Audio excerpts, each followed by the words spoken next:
அவரை பத்திலாம் தப்பா பேசாத. அவர் அப்படிப்பட்ட ஆள்லாம் கிடையாது. கண்டிப்பா அவர் திரும்ப வந்துருவாரு.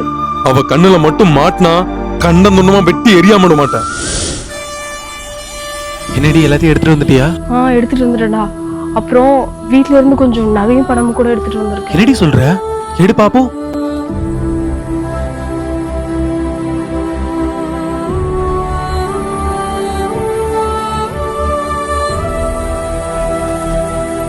இந்தா இத பத்திரமா வச்சுக்கோ. சரி, நான் போயிட்டு கோயம்புத்தூருக்கு எப்ப பஸ் வரும்னு கேட்டு வந்துடுறேன். சரிங்க.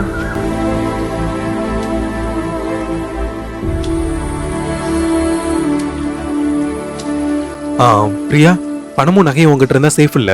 இங்க திருடங்க நிறைய இருப்பாங்க. என்கிட்ட கொடுக்குறியா? நான் பத்திரமா வச்சுக்கிறேன். சரிங்க. சரிம்மா, நான் போயிட்டு பஸ்ஸை பார்த்துட்டு வந்துடுறேன். சரிங்க.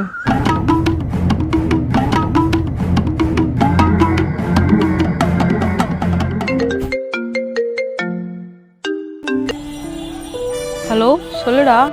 என்ன பிரியா, அவர் வந்துட்டாரா? 2 பேரும் பத்திரமா இருக்கீங்களா? வந்துட்டாருடா. பத்திரமா தான் இருக்கும். சரி, அவர்கிட்ட போனை கொடு, பேசுவோம். அவர் எப்போ பஸ் வரும்னு பார்க்க போயிருக்காருடா. அப்படியா? ஆமா பிரியா, போறப்ப வீட்ல இருந்து பணம் நகை எதுவும் எடுத்து போனியா என்ன? ஆமாண்டா, வீட்ல இருந்து ஓடி போறப்ப செலவுக்கு என்ன பண்றதுன்னு தெரியல. அதான் எடுத்துட்டு வந்துட்டேன். உனக்கு என்ன பைத்தியம் பிடிச்சிருக்கா? உங்க அக்கா கல்யாணத்துக்கு சேர்த்து வச்சதை போய் தூக்கிட்டு போயிருக்க. இங்க ஒன்ன காணன்றத விட நகை பணத்தை காணணும் தான் பிரச்சனை போய்கிட்டு இருக்கு. ஆமா, இப்போ அந்த நகையும் பணமும் பத்திரமா இருக்கா? அவர்கிட்ட பத்திரமா இருக்குடா. அவர்கிட்ட எதுக்கு கொடுத்த? அவர் தான் சொன்னாரு அவர்கிட்ட இருந்தா சேஃபா இருக்கும்னு. அதனாலதான் அவர்கிட்ட கொடுத்துட்டேன்.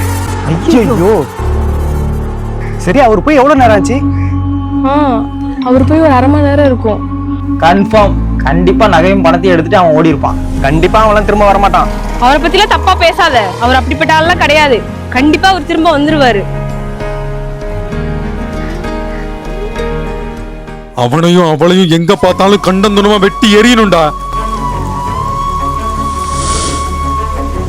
அவசரப்பட்டு வீட்டை விட்டு ஓடி போகும் காதலர்களின் வாழ்க்கை பல நேரங்களில் கேள்விக்குறியாகி விடுகிறது. பெற்றோரின் சம்மதமும் பொறுமையும் மட்டுமே ஒரு மகிழ்ச்சியான வாழ்க்கையை தரும்.